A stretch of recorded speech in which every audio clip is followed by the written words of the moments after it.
it sounded like what you were saying is that the hippocampus is needed for remote memory retrieval, and I thought that that wasn't the case. That if you destroy the hippocampus, a different experiment, if you destroy the hippocampus, then you're still going to have the medial prefrontal cortex.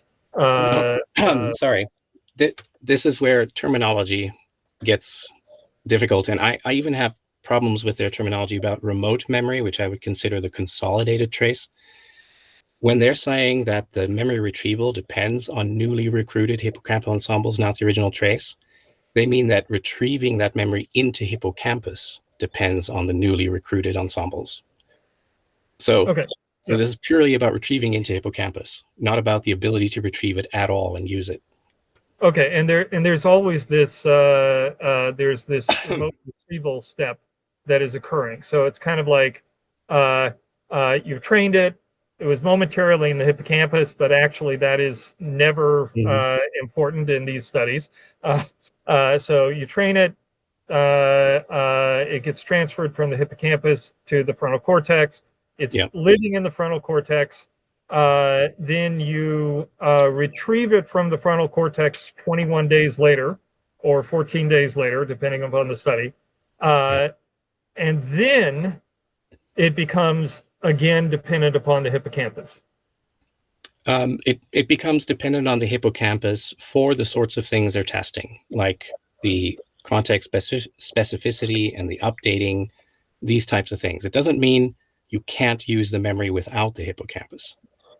So I like to think of this as, as if you have a system. Let's think of a computer, and you've got a big memory system there, and you've got a cache, and that cache is active and is necessary when you're establishing new memory. But this cache is also there and is active and is doing stuff all the time, like when you're in a certain mode, right? Like when you've got theta. And then even when you're just retrieving memories that you've already stored that are consolidated, well, sure, the cache also tries to fill that. And then if the cache is there and you're putting something in that cache, then you can do some cool things with it.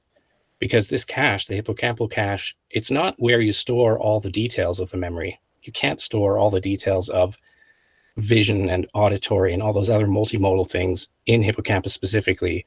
It's like a cache of pointers to all that other stuff. But you can set up some new pointers in there and use those to set up different relationships between things. So that's how I think about it. It's like this availability of that cache that you can do cool things with. And when they're talking about retrieval, they're talking about the retrieval into that cache. And I just want to make sure on this particular figure 3, they are showing that they can inhibit the hippocampal engram, and this is the question, and then the mouse, the rat, reverts back to the generalized remote memory in the frontal cortex. Yeah. Okay, so this is another way of thinking of it is this shows that frontal cortex memory is still there, and it's just been being overridden if there's a cache hit on the hippocampus side. Okay. Yeah. I'm sorry that I did that I brought up cache, because now we're going to overgeneralize this metaphor. I love the metaphor of a cache hit. Well, if anybody else does, but I love that.